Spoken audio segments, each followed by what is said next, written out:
ค่อยสิซ้อมแกเบิ่งจ้ะอันนี้ปากกระเดาดิอันนี้จะเป็นปากกีเหล็กนะสู้กระเดานี่กระเดาเป็นลูกซ้อมเสื้อละคมเสร็จแล้วเนาะ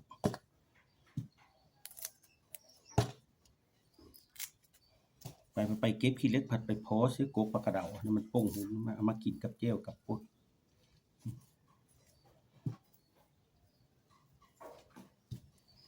นี่จะเป็นผักขี้เล็กชีวิตคนอันนี้นี่เจ้าบ้านคือเซอเนาะกระเทยนั่นล้ำลุ่ยแต่สะอ่อนเขาว่ากูคิดปัญญาเขาเก่งสิเจ้าค่อยเซอเกิดมาเลยพูดยังวะบุญตัวไม่ได้ไปหาพูดจะน่าอยู่กับป้าเล่านี่กระสมโคตรเลยนะกดิหาเก็บผักขี้เล็กนะจนชื่อเป็นละอื่นสิเจ้าไปขายพอได้เตอกันพอได้ค้าตลาดนะค้าตลาดตะลี่นะพระเจ้า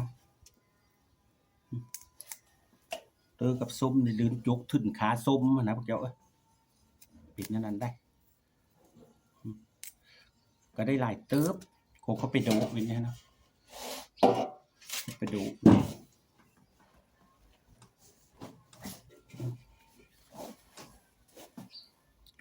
คนไปดูวินมันปุ๊กมันนี่นะอ้าวมันก็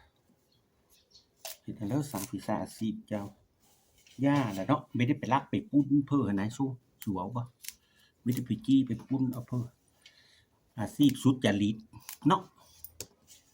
ผมค่อยอยู่บ่ไปสักซีละกระเทยบ้านเขาจะได้รู้ได้โผฝรั่งได้โผฝรั่งตัวสุพีเพื่อพลาวเนาะหีตกโอ้ผมขอโทษนะบอกผิดมันตกโบกมาละเมื่อพลามากมันปิดนานๆละสูนกพทึกเลขอยู่ได้ดีนะอยู่ได้ตู้เสหน่อยนะย่ามฝนมาละเก็บตุ่นเป็นคนมีเคล็ดลับมาละปีหน้าก็ไปต้มกันยังเหลืองต้มคือเก่าผักสะเดาไปที่นี่แล้วทุกอย่างปะหมองพี่น้องเอ้ยเห็นนักคลิปก็อย่าลืมได้กดเซ่ไปเฮ้ยได้คือโศกคือหมานน้ำผลเด้ต้นนะครับบ้านเมืองคือเสือได้เงินทางอากาศตัวเสือยังมีได้เพิ่มมีประมาณอัดคุณได้ก็ได้ขายเคืองคอยนักไข่เน็ตแต่ว่าได้ขายเคืองเฮ็ดไปแล้วก็ FC บ่จับอยู่อเมริกามีอยู่ที่โลกซื้อสวยนะนี่ก็เซตมาแล้วดิแถวเมืองไซบุรีนี่แหละเฮ็ดเทอหน้าเซตบอกเขาเด้อว่าเขาสิฟ้าไปเฮ็ดข่าวอยู่สกลนครว่าอัน FC ลูกหลานนี่แหละน้องหลานซี่หลานเพิ่นตะกี้นั่นแหละแต่ข่าวสมัยพัน900อัน80ปลายนี่แหละไปอยู่ประจำหน้าที่อยู่พุ่นแล้วเขาก็เคยเป็นพนักงานอยู่ได้โซ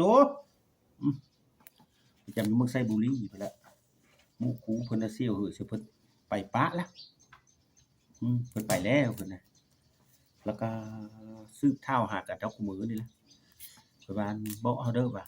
มีญาติเอาเงินฮะส่งทาง QR Code ก็ได้เป็นอันนั้นล่ะ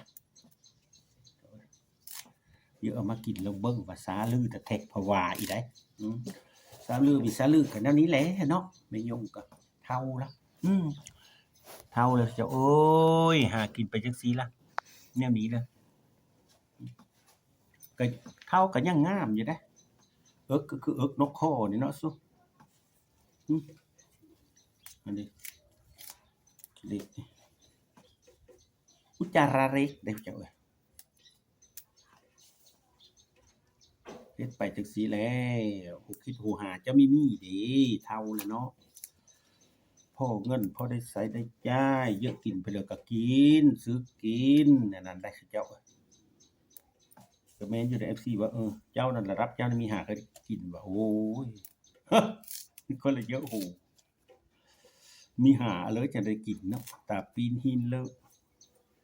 แม่นพระนามโพดีเพิ่นละได้เงินอันนี้ล่ะ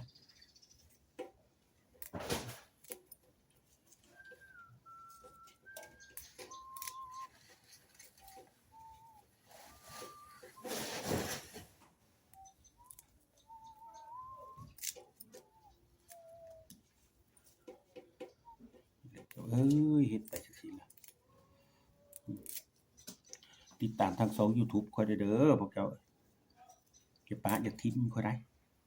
อีต้นสุขสันต์แม่ยงแน่บูป้าบูเล่าสุกนี้นะโอ้ยกันยามห้างเตนเป็นเฉพาะแห้งเตนละตอดโหอันนี้สิแค่ได้ยามนี้มันมีเตนมันมีโตมีเตนนะพี่น้องมันยามนี้น้ำลมมันป้งมีงามนะจะได้เดิน3นี่ฝนตกเนี่ยเอาเบิ่งก็มันจะมีพึ่งยอดทอนิโกนิโกยที่เป็นแบบมันมีเป็นราคาเด้ยามนั้นมันหลายแหละก่อน5,000กีบก็ซ้ำหูมาเงานี่แหละยามนี้เป็นราคาพอจังว่านะคนมีอยู่เคล็ดลับนะเฮ็ดนะมันยามฝนมาแล้วเก็บกระถอนเว้นกระถอนเว้นแล้วค่อยมีแล้วเคล็ดลับค่อยนะเพราะขายได้หลายแสนเติบได้สุกกว่านี้ให้แล้วมันมีตู้นะยัดเฮาตู้เย็น2ฟิตนะข้าวเดี๋ยวมันก็เต็มเนาะมันบ่หลายอย่าตู้แสน้อยๆหั่นนะอย่าถึกเลขเด้ถือเลขถือเบอร์เด้อเจ้าโคตรโพมะม่วงมะเตะ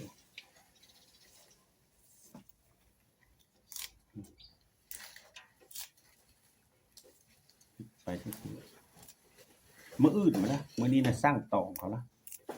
เพื่อเขาเกาะละเกาะโตเกาะตองนะ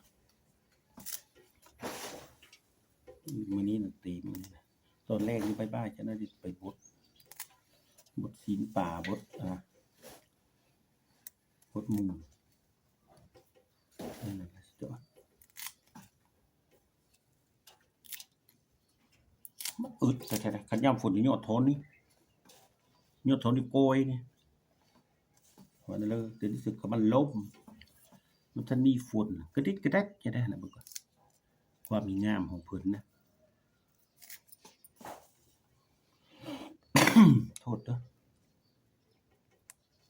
ยามนี้ก็ยามหนาวก็จะเป็นหวัดเด้อแท้มีเว้าเพ้อเด้อเฮิ้นเลิกก็พอแล้วเฮาเฮิ้นเลิกแล้วก็ปัดโธอีโพอีเมอีปู่อีหยังอีตาอีน้าเจ้าเอ้ยหนาวนะเปลี่ยนอากาศเจ้าเพราะว่านั่นเลยนะสู้ข้อยน่ะเป็นแต่ตะเลิมทับอีกข้อยว่าข้อยละตายข้อยว่าเริ่มหนาวถ้ามีแล้วข้อยเป็นกูตายปานนี้แล้ววะแต่ละปีน่ะคูปีมันน่ะผัดไม้มาโอ้ยแท้เอาว่า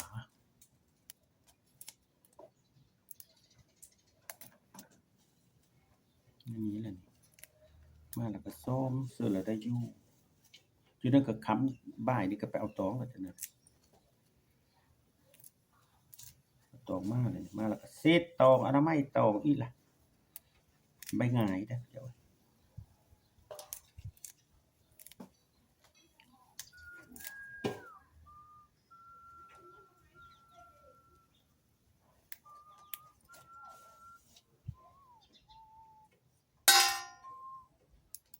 แม่นพี่เลินแล้วบัดพี่เลาะกังเวทนั่นบ่คนละซ้อมขี้เหล็กอยู่ก็ติ๊งอัตตะสิเลอ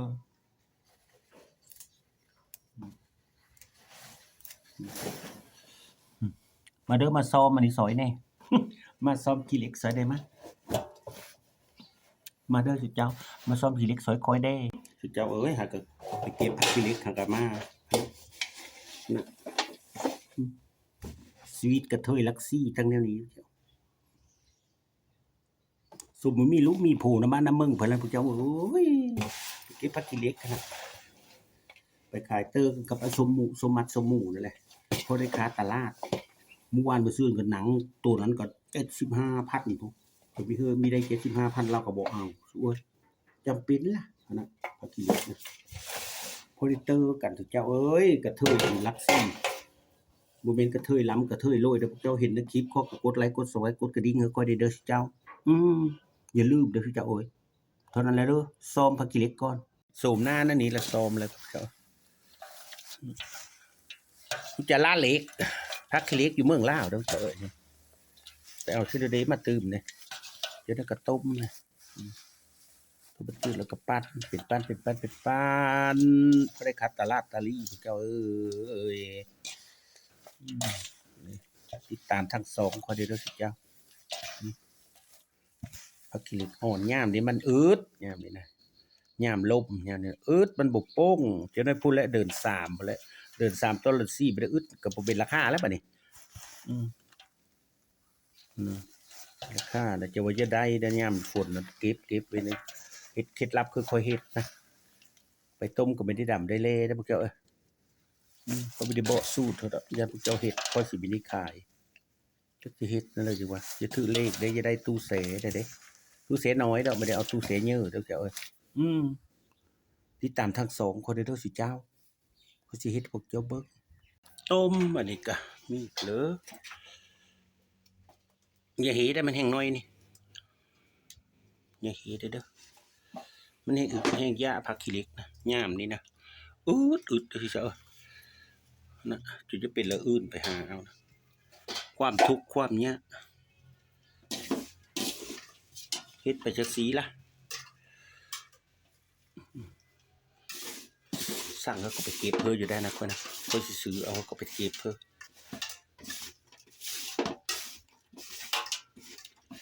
ซื้อเอาน้ำตัวเองไปหาน้ำพอได้เตอกันพอได้คัดตลาดตาลี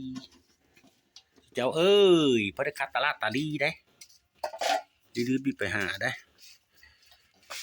ต้มถึงจืดก็มาหามือเล่อีกอันนี้ละผักขี้เหล็กนะอุจจาระเหล็กตื่มกันเลยกึดเว้นมานี่ถือว่าจบพิธีนี่ต้มแบบเล่าๆเถอะพูดพูมูมาเตะดังไฟเซอร์บันนี้กัน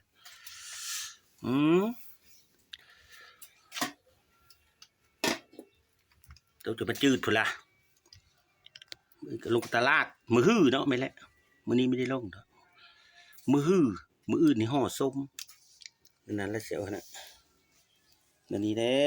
วแต่พอตะเมดังฟื้นดังนี่ไม่มีได้ดังท่านบนเตาไฟฟ้าเตาเกสเตาไปเลยนะแต่พอตะเวโบห้านี่มีเต็นแนวนี้ผมกว่านะโมหนึ่งโมให้ค่อยนะมีนี่ตัวดำจักเถาะนะเห็นว่าขี้ลายนั่นนี่ก็เห็นว่าก็ขี้ลายขี้เลอะนี่ก็สิเจ้ากูน้อยนะเนื้อนี่นะเขาพัดเขาสีนะเอาเขาคักแล้วจนสอดจะพัดมีพัดจนสอดไปกระลายน้อยนะกระโพดกระฟูยังว่า